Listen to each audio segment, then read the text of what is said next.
What? Svetlana's remote, yeah. So we should probably all sit out. Oh, since we are running late, we're going to try to start this panel right away. So this is the panel on competition and antitrust. Is the Neo-brandeisian approach working? And we've got a great group to discuss it. One of the members of our panel is remote, and three of them are here.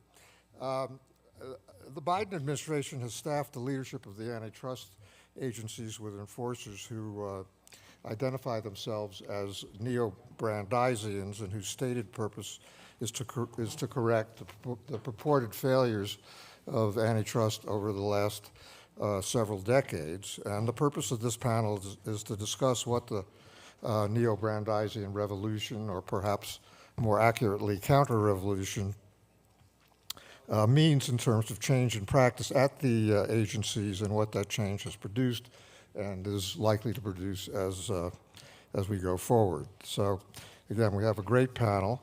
I'll give brief introductions for the benefit of people who might want to watch this after the fact and don't have the programs. Svetlana Gans is a partner at Gibson, Dunn, as you can see, and she formerly was Chief of Staff to FTC Chair Maureen Olhausen. John Kwoka is a professor of economics at Northeastern University, whose research has focused on the effectiveness of merger policy, and he's the author most recently of Controlling Mergers and Market Power, a program for reviving antitrust in America. And he has most recently in government did a stint as chief economist to the chair of the FTC. Carl Shapiro is a professor at Berkeley in the Business School and the Department of Economics, and in government he has served as a member of the Council of Economic Advisors and twice as Deputy Assistant Attorney General for Economics at the Antitrust Division. And Howard Shelanski is a partner at Davis Polk and also professor of law at Georgetown, and in government he has served as director of the Bureau of Economics at the FTC and administrator of the Office of Information and Regulatory Affairs at OMB. So let me just start with a basic question, maybe directed to Carl. How has the new leadership at the FTC and DOJ changed antitrust enforcement? And are they just strengthening enforcement within the same basic parameters and framework, or are they changing the framework? Well, I think as your introduction pointed out, Tom, the stated goal of the current leadership, this would be Jonathan Cantor at the Antitrust Division and Lena Khan at the FTC, is to really change in a dramatic way what they see as a failure of antitrust over roughly 40 years. And so that's a big goal.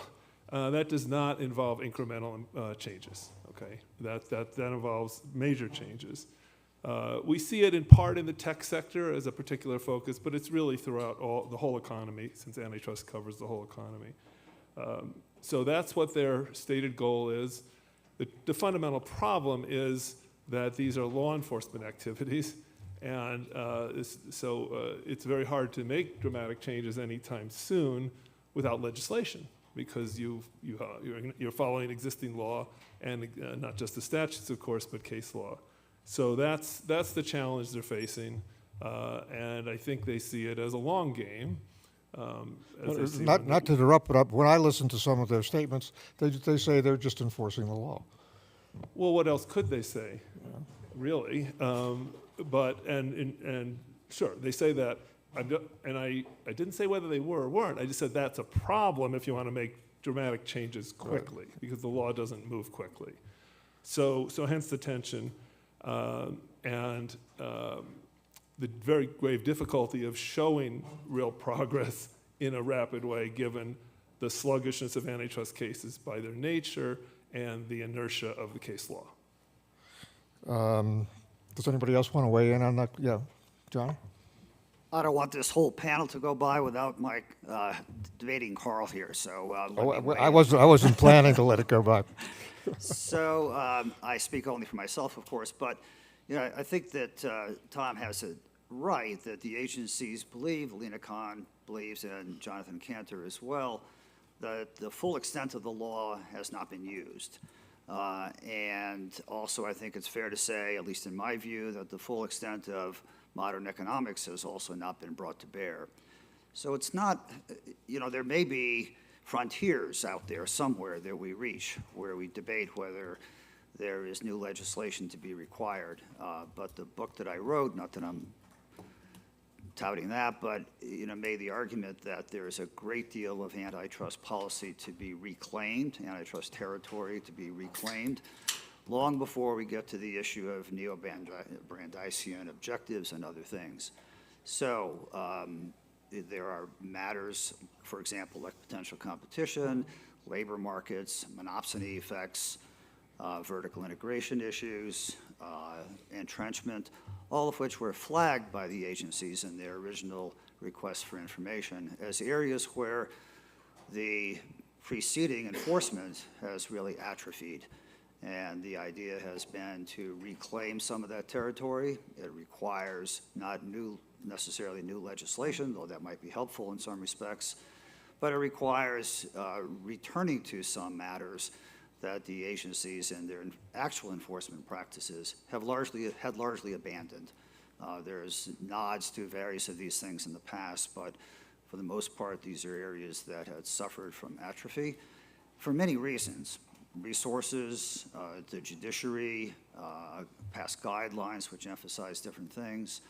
And so part of the challenge now is to return to some of what the law arguably permits challenging and what modern economics can bring to bear on those questions.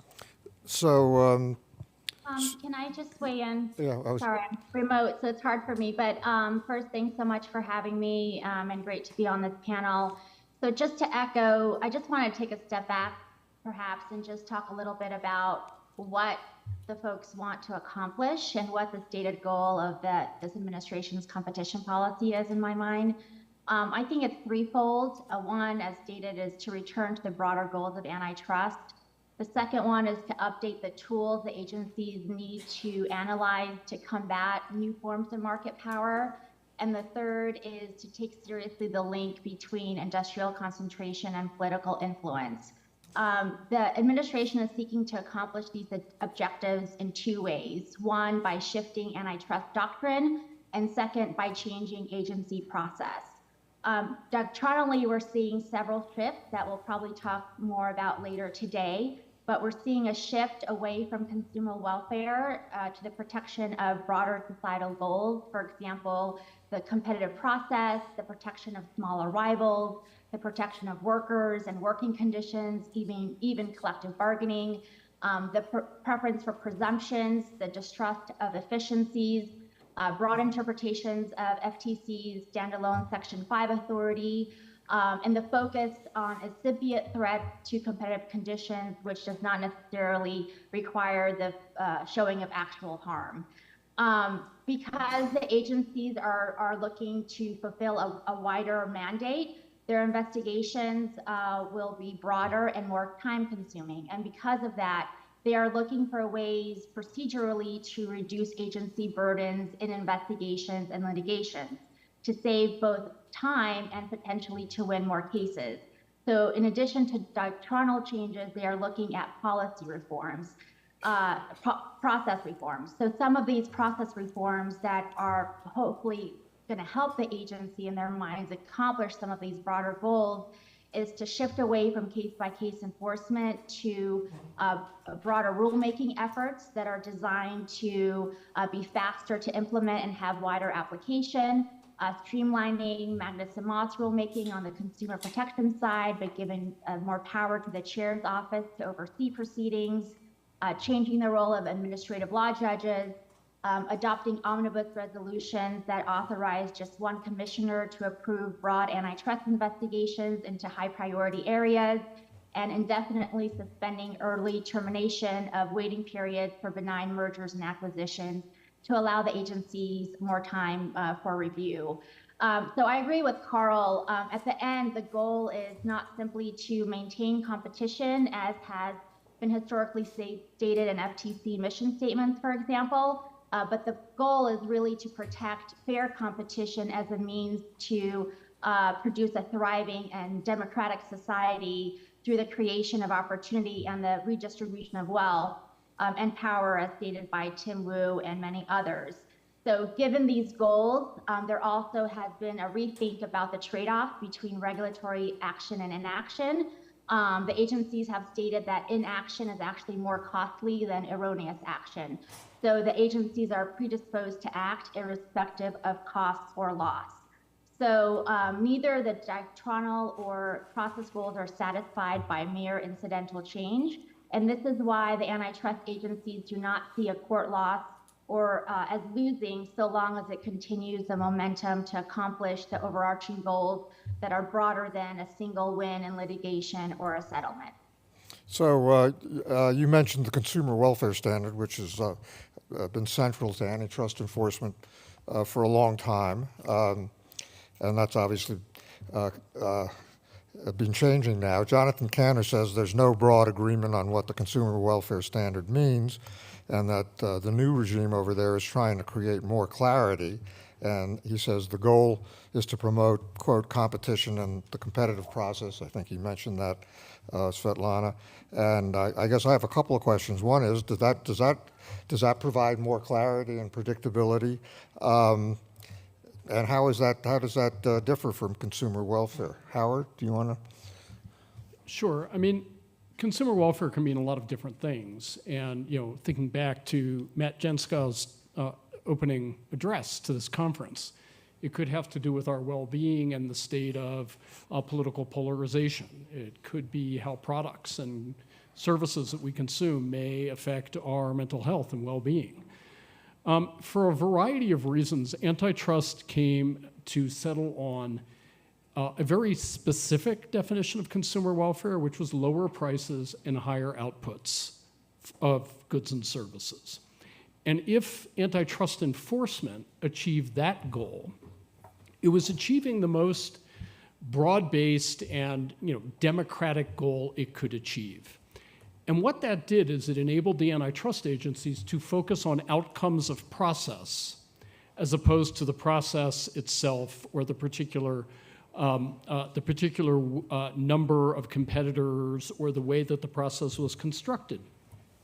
So if you had 2 or 3 firms in a marketplace that were highly efficient and competing with each other and had economies of scope and scale and were producing more goods at lower prices, that was good. That was consumer welfare. Nowhere in that picture, at a certain point, was the competitive structure in the market important in and of itself. It was important as a tool to determine whether or not there would be the kind of competitive outcomes that would lead to lower prices and higher output. What's left out of this? Small businesses that might be trying to compete with those 2 or 3 large players. That was an important part of antitrust law up until shortly after World War II. I'd say up until the 50s, 60s, and then it started to erode rapidly. But there were famous cases that said even a highly efficient large company that was doing things that were good in terms of price and output for consumers could be, for example, liable under the antitrust laws for monopolization if it was making life difficult for its competitors. So what the consumer welfare standard came to mean was lower prices and output for lower prices, higher output for consumers. Competitors didn't really matter in and of themselves.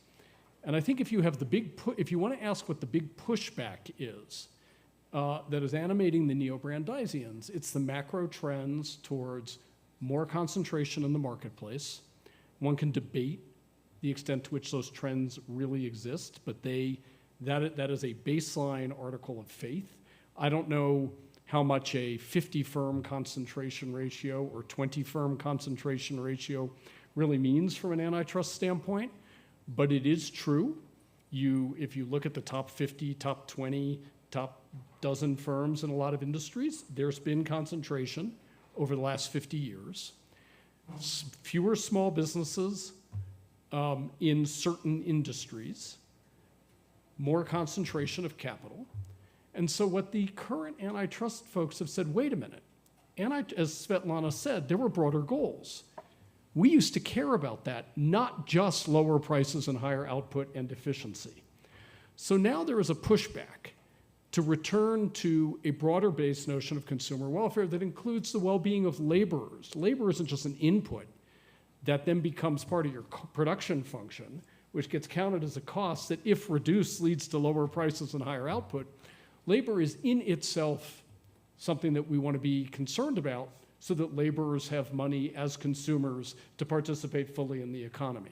Similarly, small businesses, competitors, are not just inert things or things that are out there as part of a process to generate lower prices and higher output. They have value in and of themselves as breaking up the bigness and the concentration of capital. Now, to come back to your question, Tom, no, that does not add clarity at all. That adds a variety of criteria.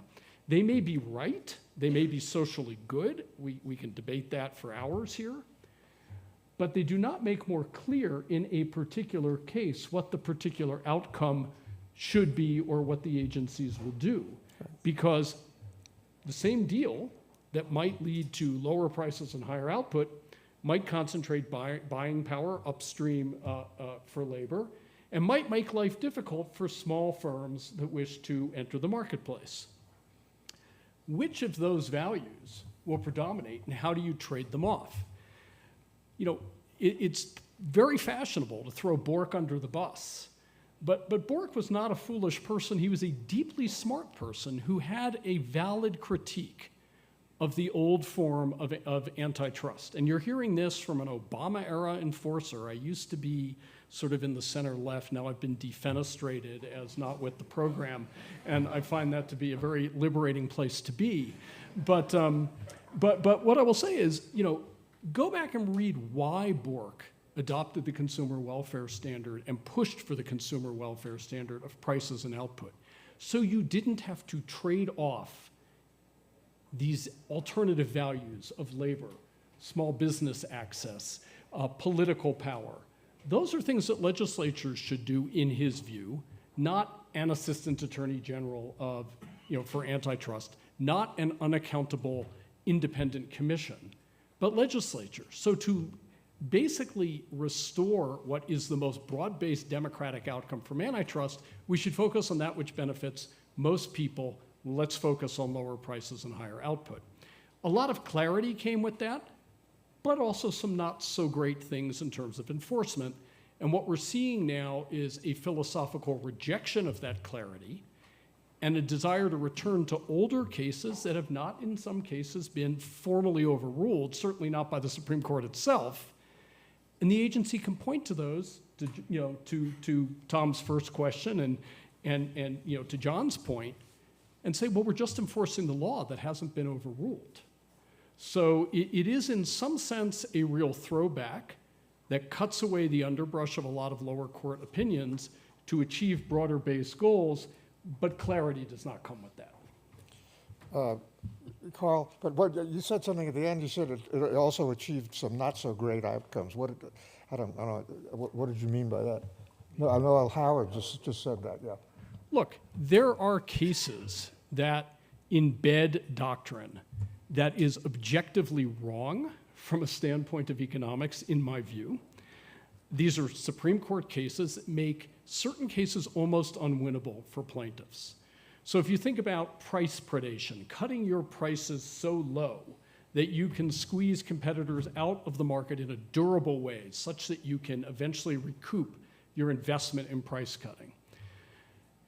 I think economists understand that there are tools that can be used by companies without actually going below marginal cost in their pricing to deter entry and to have a sort of long-term control over a marketplace by chasing people out of the market. You can have above cost predation.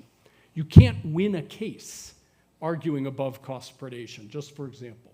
That is embedded in Supreme Court doctrine. So that came about by this view that we have an incredibly strong presumption against saying that anything that is price cutting is bad. Why? Well, because we have the consumer welfare test, and low prices and high output are good. So if you're cutting price below marginal cost, you probably will never recoup your investment, and it's a gift to consumers. We should have very strong doctrine against finding that to be anti-competitive. Well, unfortunately, I think they missed the boat on the way that some of those above-cost predatory strategies can really harm competition, and ultimately, in the long run, affect the very consumer welfare that motivated the doctrine. That's bad doctrine that's very hard to reverse. So there has been some bad doctrine. They are not wrong that there have been some developments that don't, as John said, match modern economic thinking, but that are very hard to reverse. Carl? Yeah. So I want to pick up on a couple of points Howard made. First, there's going to be a lot of lack of clarity from the way things are going now. And what's happened is that the agencies are looking back to Supreme Court decisions largely from the 60s, such as the Brown Shoe case and a merger case and others. And there was a very good reason the court and agencies moved away from that. There was a lot of incoherence in that, and there was a kind of what's often called the Harvard-Chicago consensus. This was Phil Arita. This wasn't just Bork, right? This was a lot of other people. Herb Hovenkamp being the kind of has taken that mantle in recent decades. So that was an approach that didn't work in multiple ways, and we've learned a lot since then in terms of the economics as well as the case law's move. So simply going back to that is going to create a lot of confusion, and also seems to me involve a certain amnesia about why we moved away from that. And that was the time when, whether you call it consumer welfare, I don't really like using that term so much because it's a little narrow, but the point being, we want firms to compete to better serve their customers. And if competitors get hurt in that, because I'm competing effectively, that's not a cause of action in antitrust. That's kind of a necessary part of a competitive process, including smaller firms losing out to bigger firms who are more efficient. So the current thinking is much more back to that. So it's kind of incoherent at times, and certainly seems to ignore the mistakes that were made and errors and all sorts of learning we've had since then. So this is one reason we're going to have turbulence and I think moving in the wrong direction. The other thing is if you start to bring it, and this would come up in the merger guidelines, which we'll talk about the draft that was recently released by the agencies. If you look at 2010, the more recent horizontal guidelines, they're very focused on, and they say the unifying theme is to protect customers from enhanced market power, higher prices, lower products, less innovation. That's the goal, and how do we diagnose that? And it's just relentlessly going about how to do that. Well, now that's gone. Okay, that's not the goal that's stated anymore. It's not quite clear. There's a number of goals, and some of them are quite structural. Okay, we want markets to remain less concentrated. Okay, well, first off, there's multiple goals, so it's much less clear how this analysis is going to go, hence less guidance. But also, it really is fundamentally saying the mission is not to protect customers, real people, from harm. It's to do something else, more, or a number of different things, including keeping markets unconcentrated, which, as Howard said, if it's three firms knocking each other out and that's good for customers, my way of thinking, I think most economists would say, that's all good. We don't want them colluding. You have to be careful, et cetera. And we don't want them merging when there's the three of them, most likely. But the fact that there's three of them is not per se bad. What we're really concerned is the effect on real people and customers. And that's what you don't get anymore. And that's good. To me, that's sad. That's unfortunate. So let's shift to for a while to the new merger guidelines proposal. John, you've been doing a lot of work on mergers in the past few years, and you've published a book that is subtitled "A New Framework for Antitrust Policy." I think I read that right. So is the new draft of the merger guidelines, is that consistent with? I have unfortunately not read your book. Is it consistent with your ideas, with your proposals? So I'm in an odd circumstance on this panel because I did work for Lenard up until 6 months ago. The guidelines that have come out evolved since the time that I last saw them. And even if that weren't the case, I wouldn't be here to either explain what parts of them perhaps I had a hand in drafting and what parts of them perhaps I did not so fully agree with. Suffice it to say that I really don't want to speak to the guidelines in that respect. Let me also say that I agree with a good deal of what Carl said. I haven't turned it back, my PhD in economics, and thrown it away. And I do think, and I agree with him, that a enforcement framework that relies on 60-year-old case law is not the best foundation to go forward. We've learned a lot in the meantime, and a lot of those cases had some pretty crazy stuff in them because the courts at that time were just beginning to think about how to interpret 1918 laws and and some of the first cases that they found before them were, adjudicated in ways that we would not recognize today. So I think that there's some hazards in going too firmly on that route. But I also don't recognize in what all of my three distinguished colleagues here have said, exactly the document that did come out. It's the document that did come out has as its guiding principle to defend against the lessening of competition. That appears throughout. It appears in almost every one of the 13 guidelines that are the headline parts of the merger guidelines, and throughout it is a lessening of competition. I might point out that that is really what the law says. The law does not say consumer protection or consumer welfare or market power. The law says lessening competition, and I think that economists do understand what that means. Now, my own view, just personally, is that the consumer welfare standard has its place, but it has not served us well for certain types of markets and issues. It has not served us well in thinking about monopsony power, not just worker welfare for income distribution reasons, but where mergers have depressed artificially wages to workers for pure market power on the buy side. That should be part of what the law prevents. Well, hasn't it been? I don't. No. I mean, there's only a handful of cases up until the last 3 years, 2 or 3 out of the Justice Department that have looked at that. But worker wages have not been an integral part of the merger enforcement process. There have been a few monopsony-based cases, particularly in meat packing on that side, but the agricultural sector is rife with monopsony power issues that have been not adequately enforced as well. So,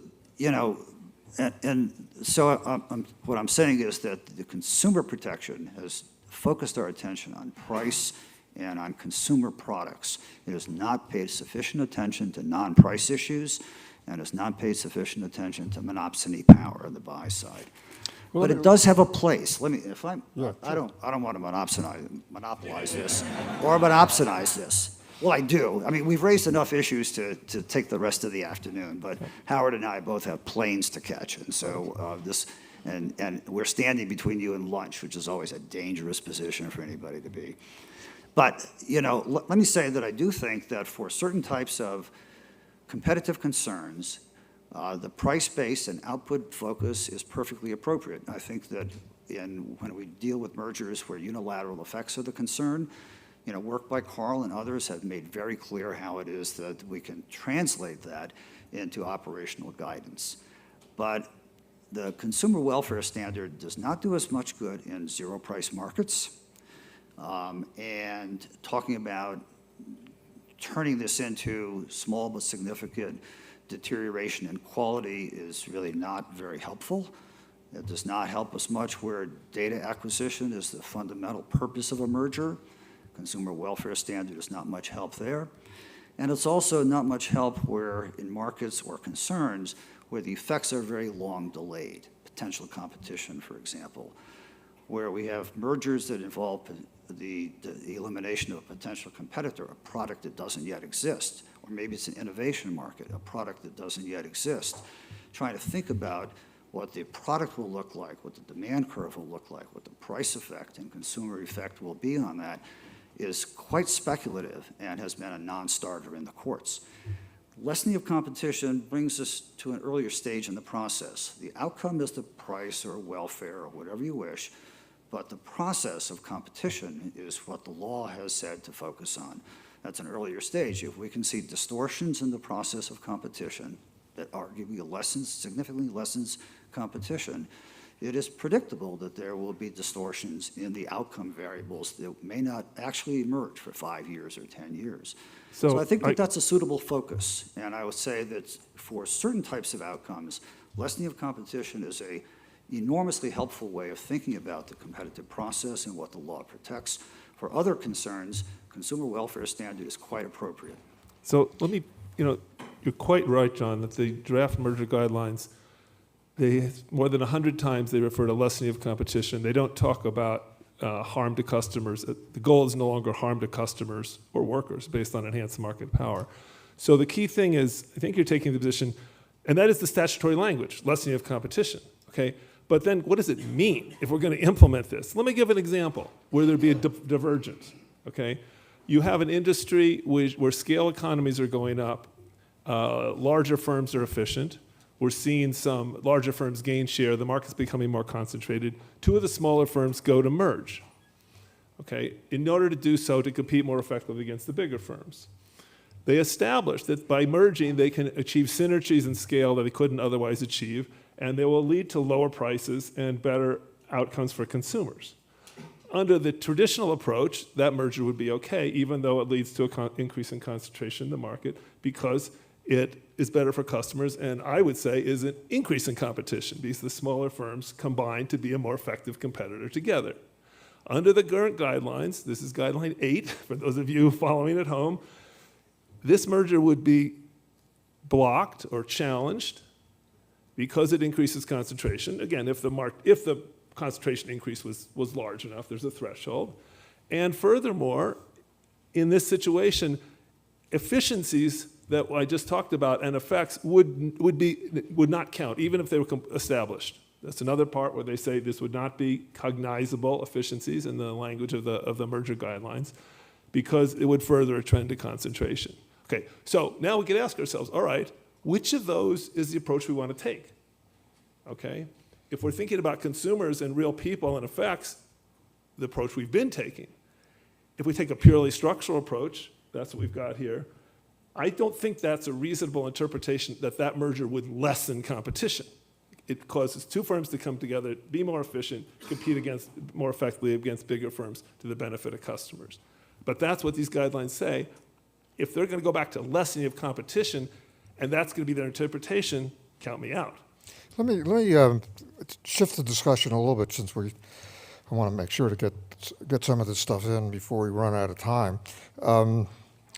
Which is really how much of what they're doing is going to stick.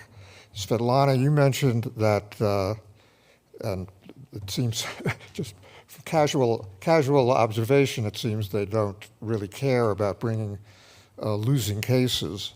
I'd like to get the opinion, first of you and others, what the effect is of bringing losing cases.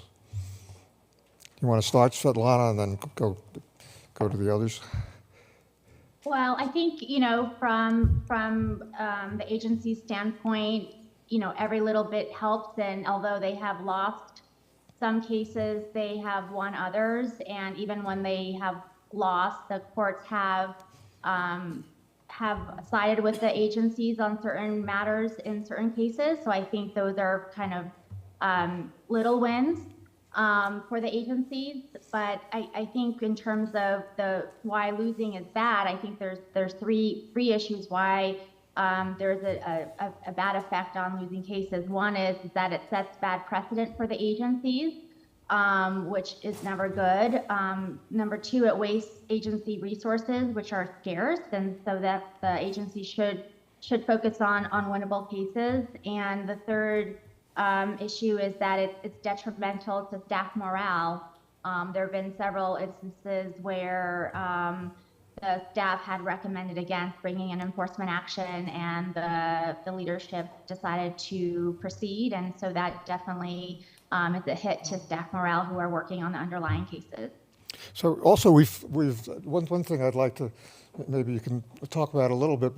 I think we focused a lot on the FTC, but are there significant differences between the FTC and DOJ? Howard, do you want to? Yeah, I think under, I think if you look at the broad enforcement priorities, there are some things that fall more naturally to the FTC, but I think it's fair to say that the FTC and the DOJ are very much in, sync on what they're doing. The DOJ does criminal, the FTC doesn't. You see wider ranging criminal enforcement actions, some of them quite ill-considered, as a long string of recent losses in criminal collusion cases shows. Cases that when you look at them, you wonder what they were thinking to bring the cases. Other cases that might not have been bad cases, they just didn't win them. On the FTC, they have a broader sort of enforcement mandate under Section 5, so there's some things they can do that the DOJ doesn't. But I think these are largely, I would not distinguish between the FTC and the DOJ, particularly when it comes to the specific aspect of the merger guidelines. Will the merger guidelines stick? Will these enforcement priorities stick, to answer your question?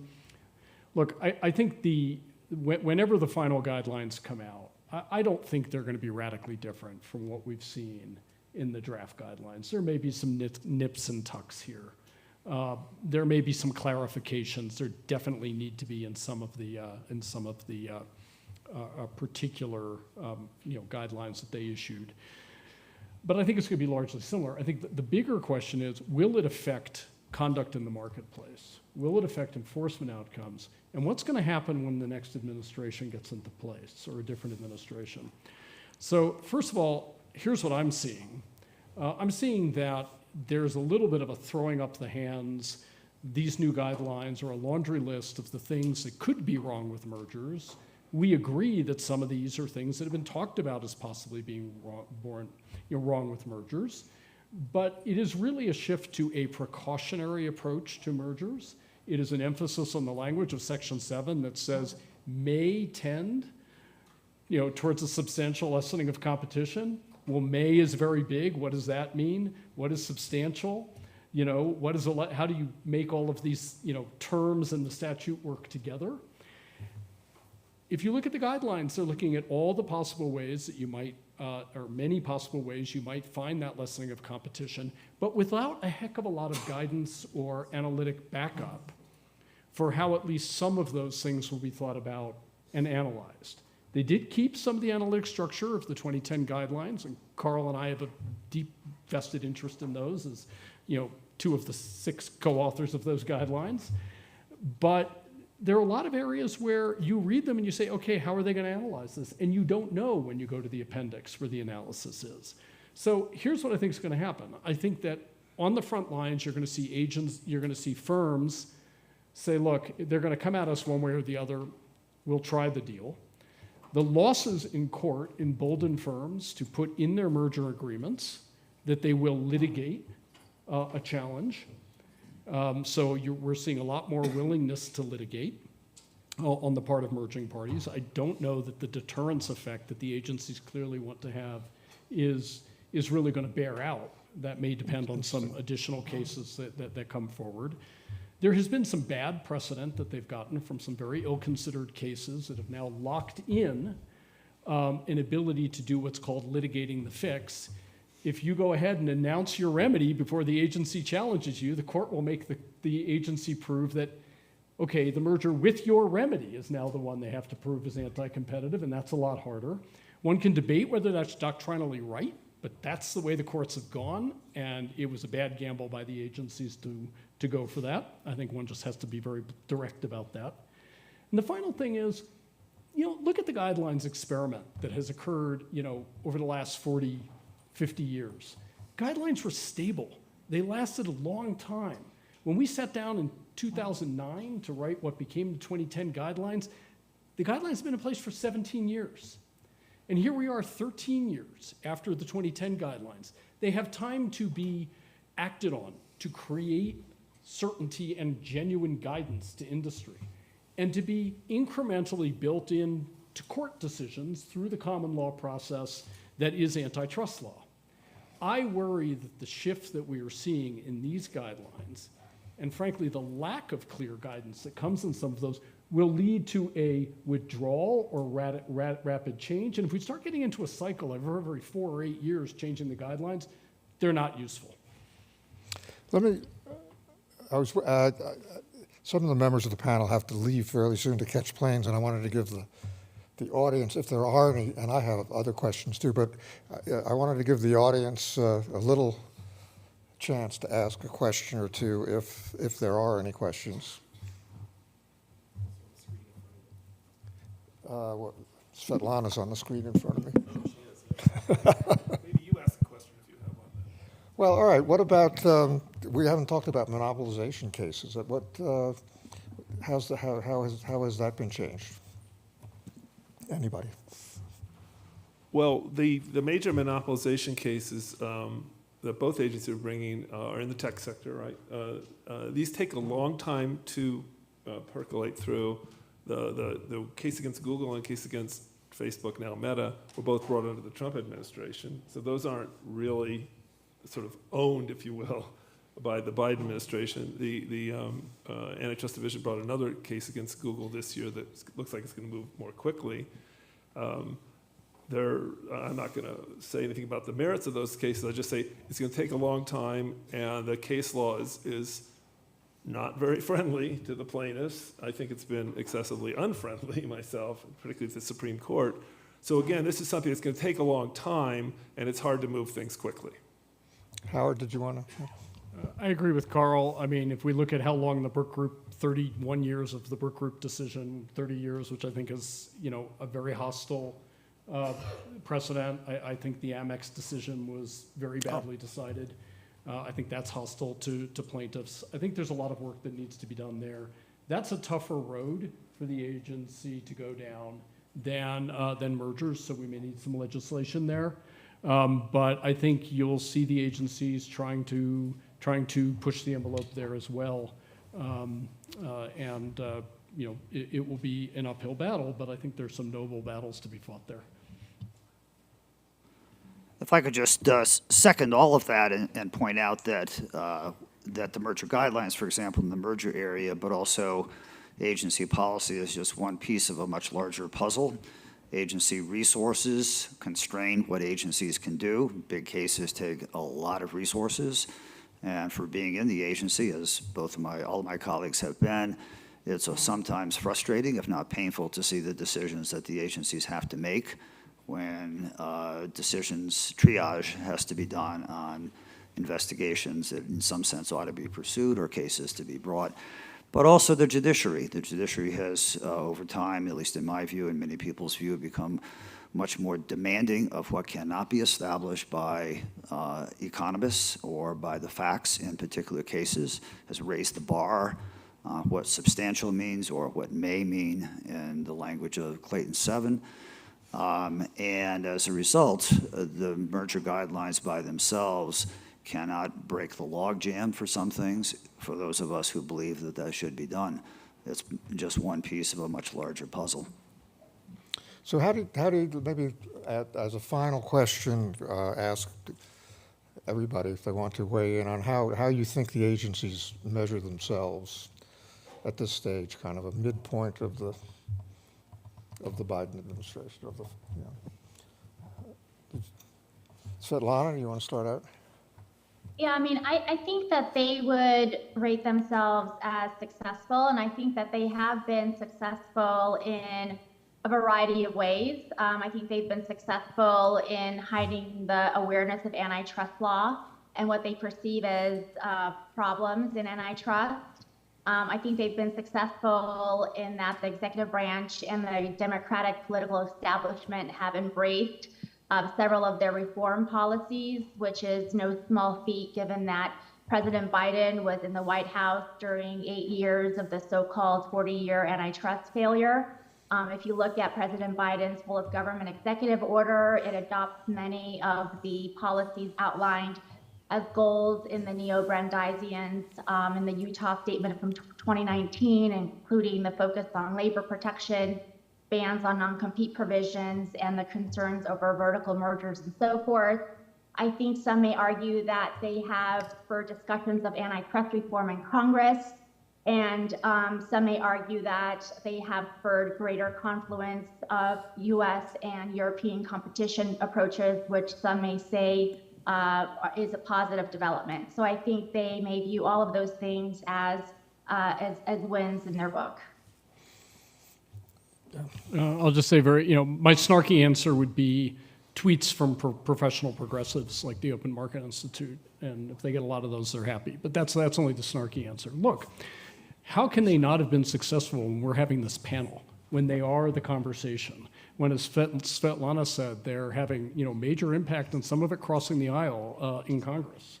So they would count themselves successful as becoming the conversation, shifting the conversation, and having the ability to make people really pay attention to what they're doing because they're affecting things that are actually happening in the economy and in the business world. So in that sense, I think, hats off to Lina Khan, who's incredibly intelligent and knows exactly what she's doing, and to Jonathan Cantor and all the people working with them. They've changed the debate. I see it the same way. If you think about it this way, suppose you came into power and you want a dramatic change in this area and think there's been 40 years of abject failure. But the courts are, from your point of view, quite right-leaning, and there's a lot of bad case law over 40 years. What can you do? Right? What can you do? I think what you do is you speak up, you try to change the debate, you move the Overton window, if you will, so we're talking about more left stuff in that side. You talk about going back to where things were in this 40, 50 years ago when you think they were better, and you get everybody talking about that. They've succeeded at that. Okay, there's a lot of journalists have been supportive of this. A lot of politicians are, and of course it feeds into a nice, attractive political story about big businesses have gained more power, loss of trust of elites or attacking elites, and loss of trust of institutions. So they're doing a lot on that front. Now, where that will deliver results to people in their lives, not so much. John, yeah. So this has been a target-rich discussion, and there's not enough time to deal with all of these things. I'm sure my fellow panelists feel the same way. But I think it's fair to say that the way that at least the FTC measures its success is by whether the agency is now bringing the cases that ought to be brought.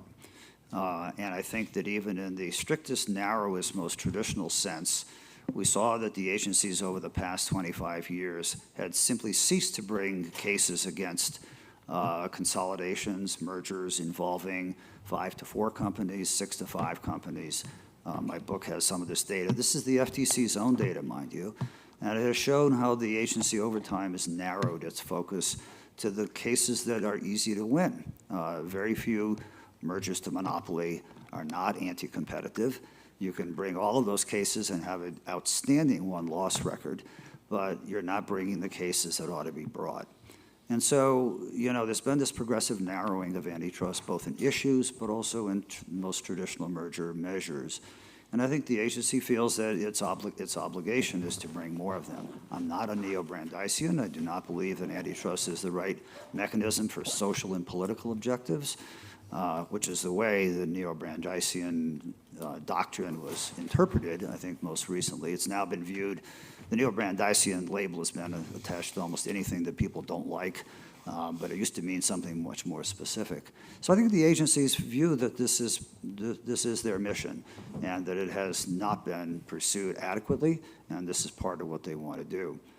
That is why I signed up, even as a very, in some sense, traditional economist, to assist in Lina Khan in rethinking how the guidelines approached it. I do not want to characterize my views of what the draft guidelines look like, or what it is that I may have prevailed, or what arguments I may have lost.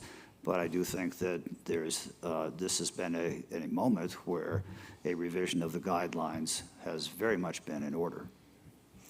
Okay, well, there's obviously a lot. Can I just Yeah. Can I just stand up for the enforcement record of the prior administrations? If you actually look at the number of enforcement actions between the Trump administration and the Biden administration, merger enforcement has actually fallen in the Biden administration from 31 cases to 12 cases, and consumer protection cases have fallen 79 to 31. So I'll let those numbers speak for themselves. Okay, I promised several of our panelists have a plane to catch, so I promised to end this by 12:45, which I'm actually, it's not the most accurate watch, but I think I'm a minute or two early.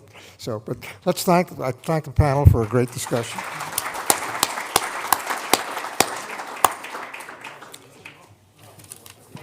Lunch is outside, right? Outside in the courtyard, yeah.